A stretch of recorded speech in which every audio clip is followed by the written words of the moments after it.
Some people stay single not because they're afraid of love, but because they finally understand themselves.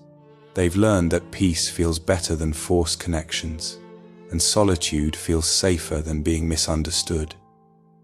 They don't chase relationships to fill a void, and they don't beg for attention to feel valued. They choose singlehood with intention, not loneliness, but clarity, not isolation, but emotional freedom.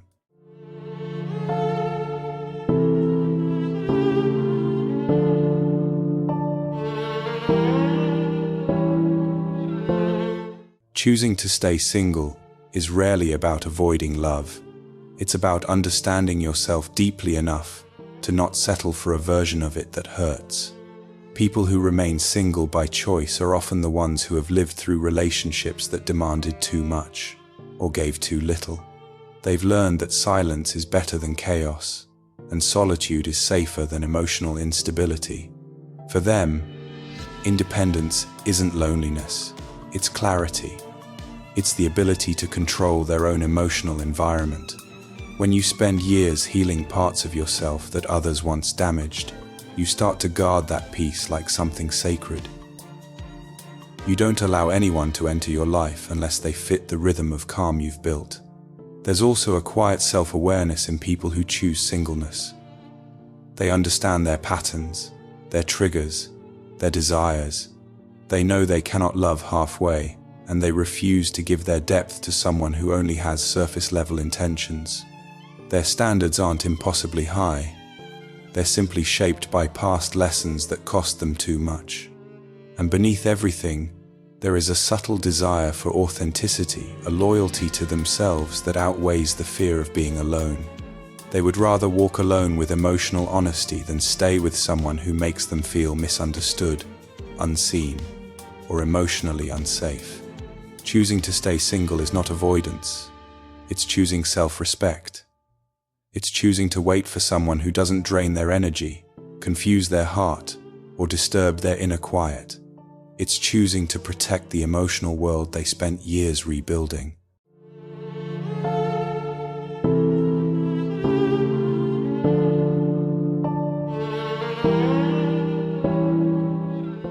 People who choose to stay single are often misunderstood because most people assume solitude comes from failure, fear, or lack of options. But the truth is far more complex. These individuals don't avoid relationships because they can't connect. They avoid them because they've learned to listen to themselves more deeply than most.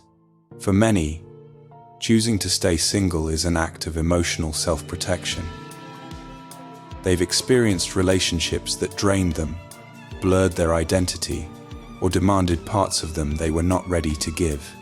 So they learn to build safety within themselves instead of searching for it in someone else. They become comfortable with silence, with independence, with the kind of peace that isn't interrupted by emotional chaos. This isn't loneliness, it's clarity. When you've tasted the wrong kind of love, you stop chasing love that costs you your sanity. Some stay single because they refuse to settle. They have a sharp awareness of energy, intentions, and emotional patterns. They've seen what manipulation, inconsistency, and emotional immaturity can do. And they would rather choose solitude than be pulled into something that wounds their spirit. Others choose singleness because they value their growth. They want to build themselves before building with someone else. They want freedom to evolve, to heal old wounds, to understand their triggers, and to create a life that isn't shaped by someone else's expectations. And at the core of it all is a quiet truth. Choosing to stay single is often a sign of emotional intelligence. It is the decision to value inner peace over external validation, depth over attention, and authenticity over attachment. It is not the absence of love, it is the presence of self-respect.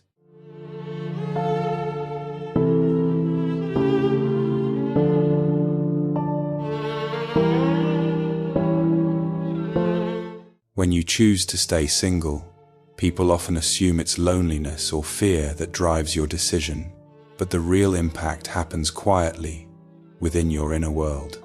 You begin to understand yourself in ways that many people never do, because solitude forces you to face the truth without distraction. You learn how to sit with your own thoughts, how to hear your real needs, and how to build a life that doesn't depend on someone else's presence to feel meaningful. Over time, you develop emotional muscles that relationships sometimes prevent. You become your own comfort, your own stability, your own peace. There is strength in not needing constant validation, strength in knowing your worth without someone repeating it back to you, strength in trusting your own company enough to not rush into connection just to fill silence.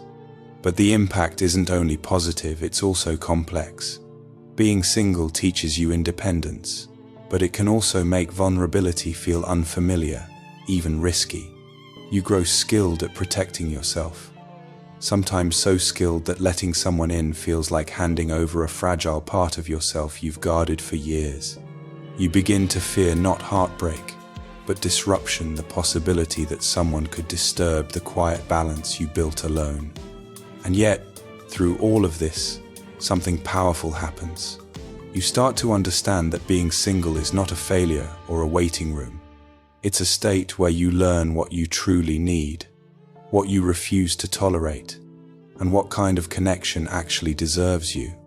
The impact shapes your boundaries, your expectations, and your emotional intelligence, sometimes in ways that make you harder to deceive, harder to manipulate, and harder to break. Choosing to stay single doesn't close your heart, it clarifies it. It turns your solitude into a form of self-respect and your independence into emotional power.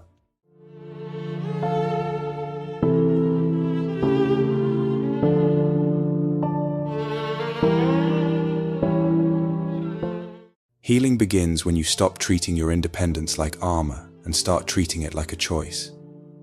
You recognize that being single isn't a punishment or a flaw, it's a space where you learned how to breathe on your own.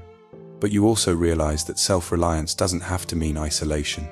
You can be strong without being unreachable, guarded without being emotionally absent, and independent without building walls so high that no one can ever reach you. Awareness grows in the moments when you pause and ask yourself what you're protecting.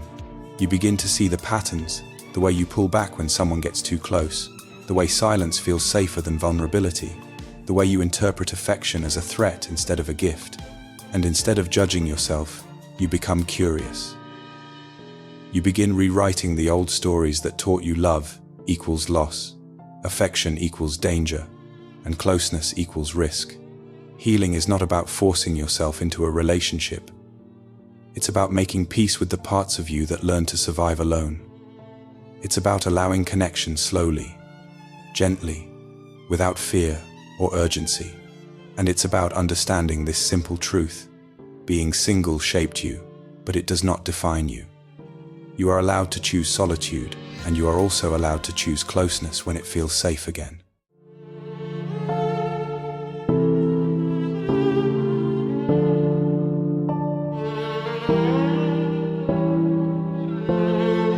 Choosing to stay single isn't a flaw, it's a form of clarity. It's the understanding that your peace is too valuable to gamble, and your heart is too important to hand over carelessly. Some people chase connection to avoid their loneliness, but you choose solitude to protect your truth. And maybe one day, someone will meet you where you are, not to complete you, but to walk beside you. Until then, honor the space you've created, honor the boundaries you've learned, and honor the version of yourself that refused to settle just to feel less alone. Your life is not on pause. Your story is not waiting to begin. This chapter, the one you're writing alone, is still part of the journey that shapes you. And if peace is what you found here, then you are exactly where you're meant to be.